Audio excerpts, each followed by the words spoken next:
Mungu Baba, Mungu Mwana, Mungu Roho ni mafundisho ya Shetani.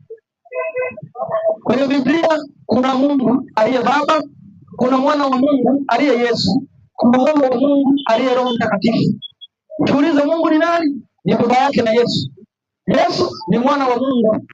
Roho Mtakatifu ni Roho wa Mungu. Hawajaungana pamoja na kutengeneza Mungu mmoja. Hiyo mnayoabudu ni miungu ya Babeli. Ilikuwa miungu ya Babeli. Kipindi hicho Babeli ilipokuwa inaungwa, watu Mungu anapoitawanya Babeli, walipokuwa wanajenga mnara wa Babeli, Babeli inapotawanyika ndio watu wanaenda na ibada hizo. Ibada hizo, Semiramis alifanya uasherati, akashika mimba baada ya Nimrod kufa. Watu wakasema kwamba, wakamuuliza inakuwa kuaje? Semiramis anasema amepata nguvu ya jua, kwamba Semiramis kwamba Nimrod ameenda kwenye jua. Kwa hiyo ati kwamba amepata nguvu ya jua, na jua hilo limepiga mionzi ya jua imepiga tumborana, kashika mimba, akamzaa Tamuzi. Huyo Tamuzi amezaliwa tarehe 25 Desemba. Mnayosherehekea ni Christmas. Amezaliwa 25 Desemba. Hiyo familia Tamuzi, Semiramis na Nimrod ndio wanaounda utatu mchafu. Nasema Mungu Baba, Mungu Mwana, Mungu Roho. Kwa hiyo ibada hiyo ndio iliyoendelea kipindi hicho. Ibada hii imesambaa maeneo mbalimbali. Mfano Efeso walikuwa na waabudu kama Madonna au Artemi. Maeneo mengine akanaabudiwa kama Yesu, kama Jupiter. Maeneo mengine kama Apollo. Kwa hiyo kati ya maeneo mbalimbali walikuwa wanaabudu hivyo. Kipindi Constantine aliposhika bora akaingiza upagani ndani ya kanisa, wale wapagani ndio wakaja na ibada hiyo. Vitu vikabadilishwa. Sanamu ya Semiramis ikawa sanamu ya Bikira Maria, na sanamu ya Apollo Tamuzi ikawa ibada sanamu ya Yesu. Kwa hiyo Maria anayeabudiwa leo makanisani ati ni malkia wa mbinguni, ni Mungu mke. Si wanasema ni malkia wa mbinguni? Msomaji? Naam. Si wanasema ni malkia wa mbinguni? Malkia wa mbinguni ilikuwa miungu kipindi hicho ya Israeli iliyoasi. Ni Ashera anayeabudiwa katika usasa. Ibada ya Ashera na Baali inayoendelea makanisani ndio iliyopo sasa hivi makanisani, na watu wamekopi na wengi wanaendea. Nisaidie 7:13 Mathayo. Wengi wanaendea bila kuchunguza. Yesu amekupa kitabu ili tukisome. Tumepewa Biblia ili tusome, ili uokoe nafsi yako. Unapokuwa busy, shughuli zinakufanya uwe busy, unashindwa kuchukua risali moja kujisomea maandiko. Mchungaji wako hawezi kukwambia ukweli, kwa sababu anajua unaweza kumkimbia. Anaamua chukua pesa yako ili wewe uende jehanamu. Nisaidie andiko hilo. Anasema katika 7:13 kitabu cha Mathayo, ingieni kwa kupitia mlango ulio mwembamba, maana mlango ni mpana na njia ni pana iendayo upotevuni, nao ni wengi waingiao kwa mlango huo. Bali mlango ni mwembamba na njia imesonga iendayo uzimani, nao waionao ni wachache. Kwa hiyo njia inayoenda uzimani wanaoiona ni wachache. Njia inayoenda uzimani wanaoiona ni wachache. Watu wa Mungu wameshindwa kuchukua muda na kusoma maandiko. Wengine wanaenda kufundishwa na wachungaji wanasoma theolojia zinazofundishwa na wana wa kuasi. Unafundishwa kabisa na kada darasani eti Mungu mmoja ana nafsi tatu. Ati Mungu mmoja ameundwa na Baba, ameundwa na Mungu Baba, ameundwa na Mungu Mwana, ameundwa na Mungu Roho. Kuna mtu anaandika kwamba Mungu Baba, Mungu Mwana, Mungu Roho wanaunda Mungu mmoja. Kuna hilo andiko. Si wachungaji wanafundisha mambo hayo? Wachungaji wenu si wanafundisha kwamba Mungu Baba, Mungu Mwana, Mungu Roho wanaunda Mungu mmoja?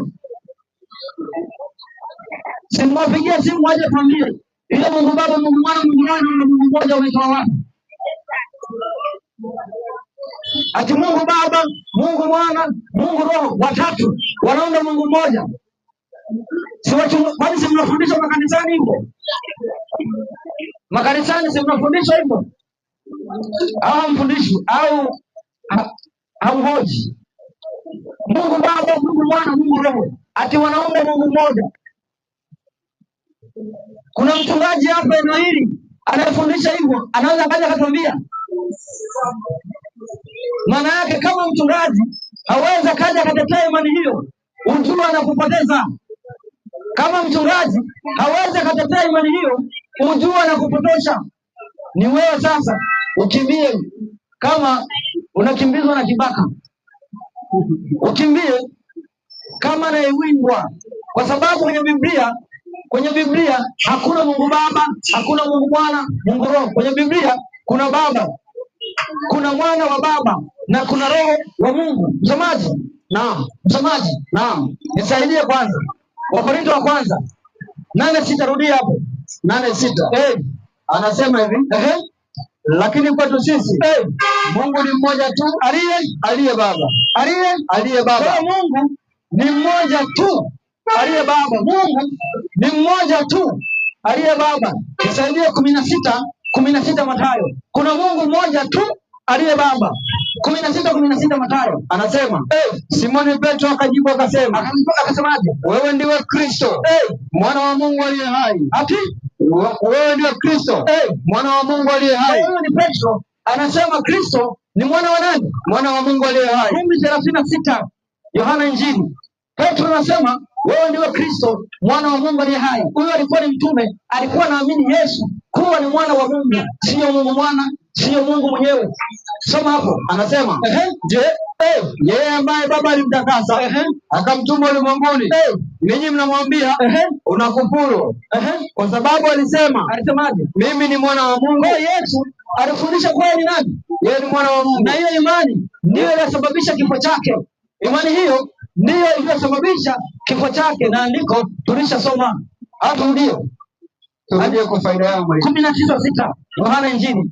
Yesu ni mwana wa Mungu, hiyo ndiyo inasababisha kafa.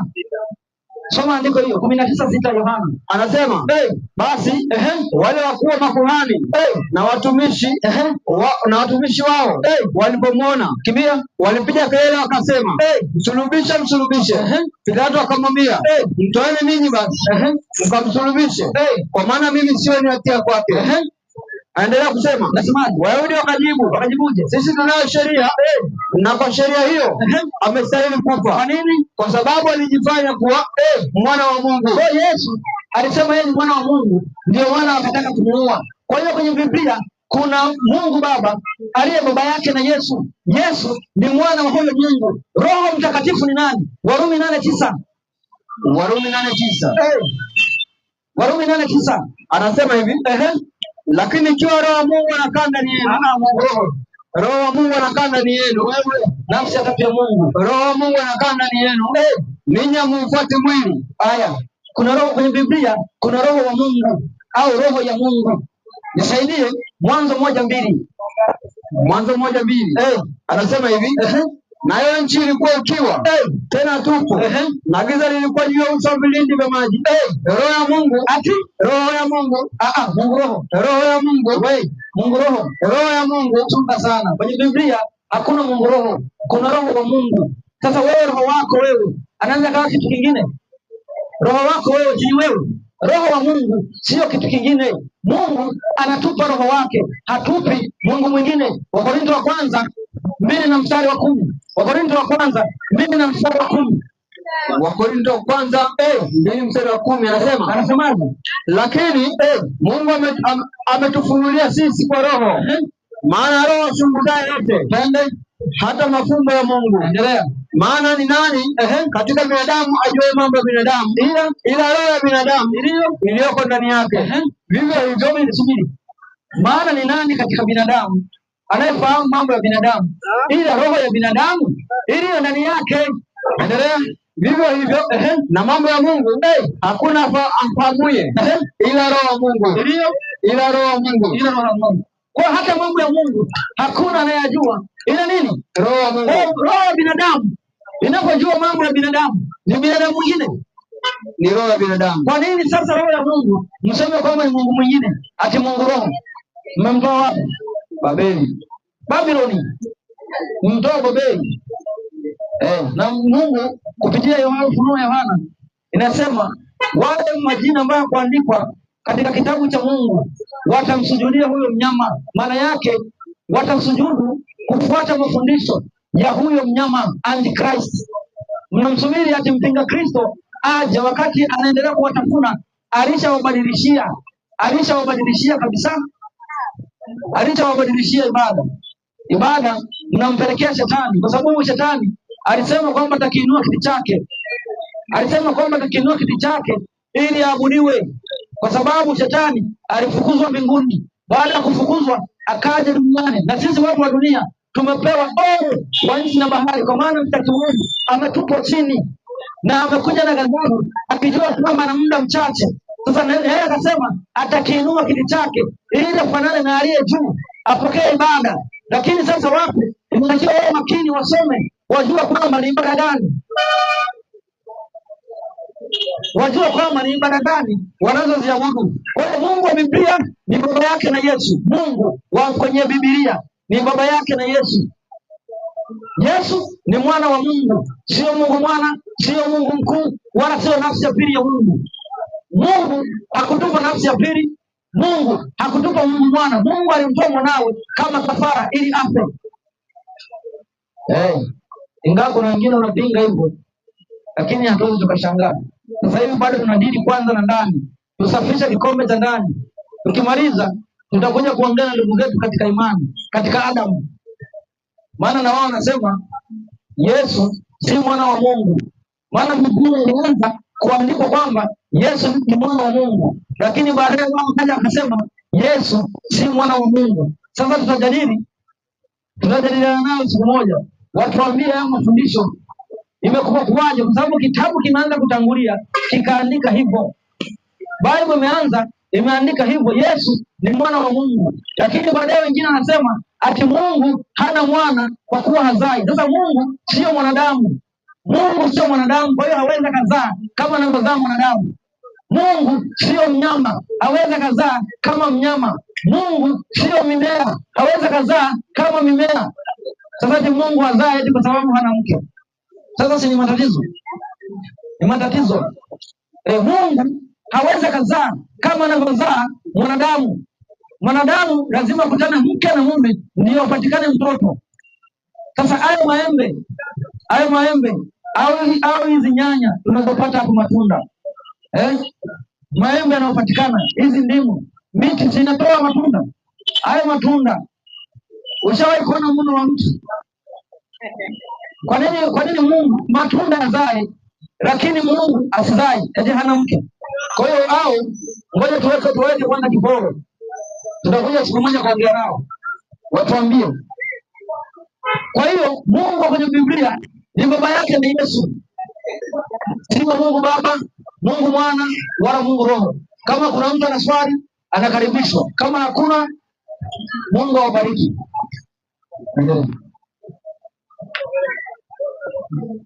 Hakuna Mungu Baba, Mungu Mwana, Mungu Roho kwenye Biblia.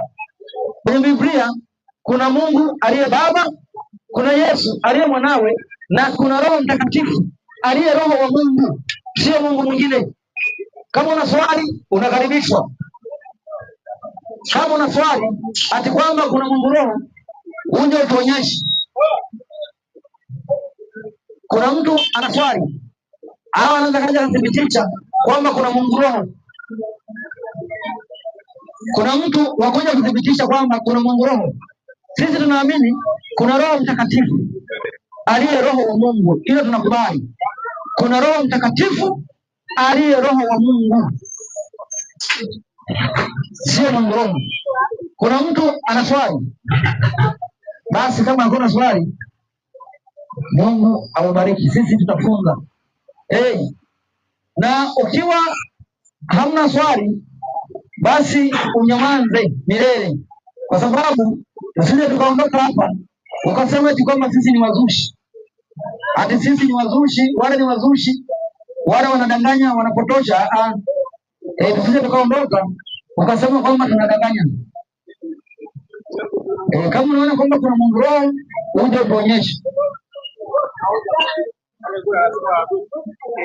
Unasema tu watu wana wazushi, wale wanadanganya, bado tuko hapa.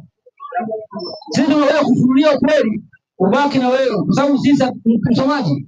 Naam, sisi kuna kitu tulichomba hapo. Hatujaongeza lolote. Tumeomba sadaka. Hatuombi sadaka. Tumekuja kufundisha kweli, alafu sisi tutaondoka. Ukiwa na swali, ukiwa na dukuduku, unakaribishwa. Hata kama unataka tujadili nje hata ya hapa, tutajadili, unakaribishwa kwa upendo kabisa. Kwa swali lolote, kwa upendo kabisa. Hata kama ni nje ya hapa, hata kama tukifunga, unaruhusiwa uje tujadili bila shida kabisa, bila ugomvi, kwa sababu watu wa Mungu sio wagomvi. Ukiona maneno yanakuja, Biblia inasomwa, inakuchoma, inabidi utulie. Sindano inaingia, inatakiwa upone. Kwa sababu tukikuletea dawa inatakiwa umeze, kwa sababu mgonjwa kama ututu, dawa unapewa unataka uteme, meza ndio upone. Neno la Mungu ni upanga. Neno la Mungu ni upanga. Kwa hiyo sisi tunafundisha kwa upendo kabisa. Kwa upendo kabisa. Kwa upendo kabisa. Kwa upendo kabisa. Kwa sababu tunapenda watu wote. Tunawapenda viumbe wa Mungu. Mungu Baba, Mungu Mwana, Mungu Roho. Kwenye Biblia haipo. Kwenye Biblia kuna Roho wa Mungu, kuna Mwana wa Mungu na kuna Mungu mwenyewe. Kuna Mungu mwenyewe ambaye yeye ni yote katika yote. Kuna mtu ana swali? Basi kama hamna sisi tuondoke.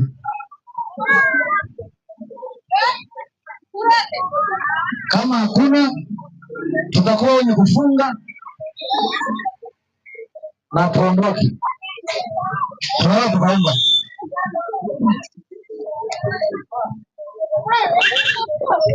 Tunakushukuru Baba yetu wa mbinguni. Asante Bwana kutuwezesha kufika mahali hapa na kunena ujumbe uliotuagiza. Tumenena bila kupunguza, bila hofu, kadri Roho wako alivyotuongoza. Bwana, tuko mahali hapa, tumeomba kueneza injili hii. Wezesha kila mmoja asikie kupitia Roho Mtakatifu mgonjwa mhuri anaposikia maneno haya, ili aweze kutafakari, hasa pale anapokwenda kulala. Roho wako Bwana akaseme naye.